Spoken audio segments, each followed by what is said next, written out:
छतिया मोर सासू बोलिया बोले दीनानाथ फाटे छतिया मोर ससुर जी मारे ताना गिरे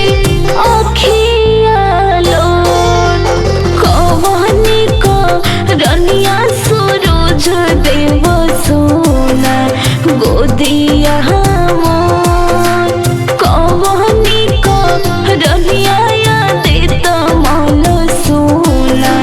गोदिया मोर।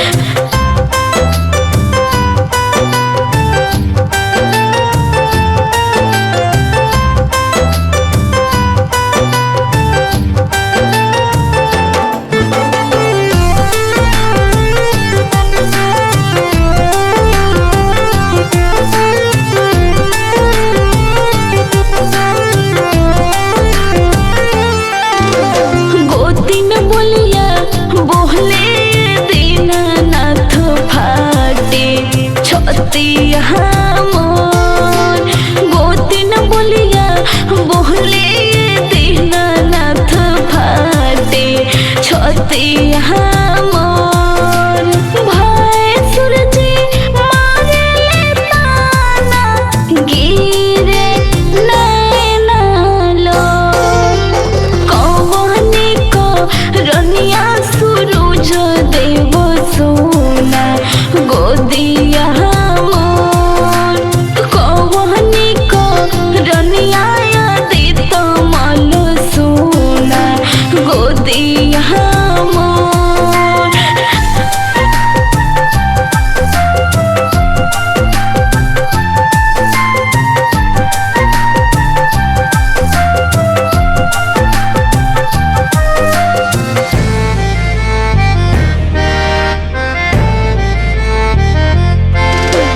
ननद ही बोलिया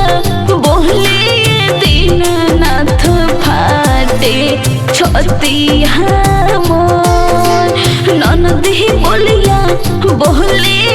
दीनानाथ फाटे छतिया मोर सैयो जे मारे ताना फाटे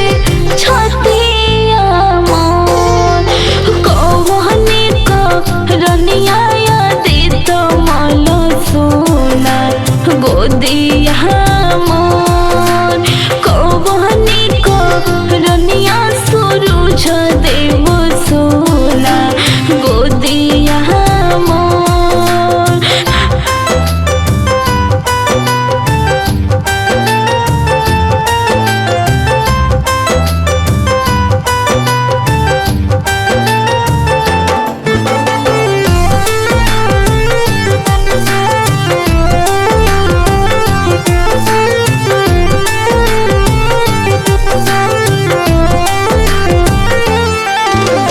चुप रह चुप एती गई नयनवा पोछलो चुप रह चुप एती गई नयनवा पोछलो हम देबै सुनर बलकवा भर जाई गोदिया तोर चुप रह चुप एती गई नयनवा पोछलो सासु तोहके मनिहे एती गई ससुर लगवई है गोड़ गोतनी तोहके मनिहे एते बई खेलई है बलका तो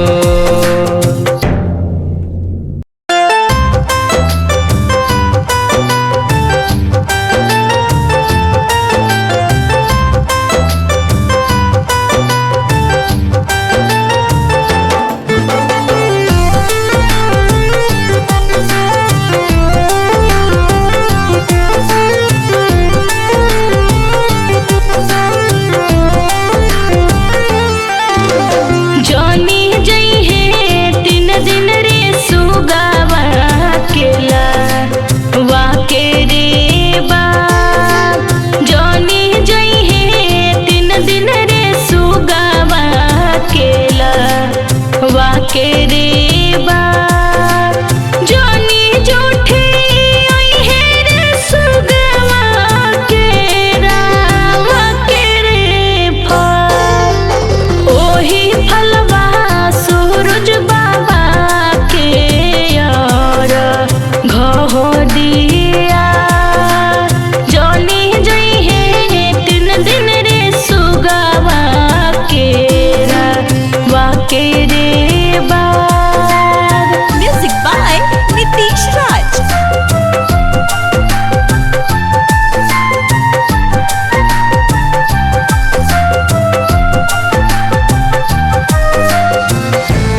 दी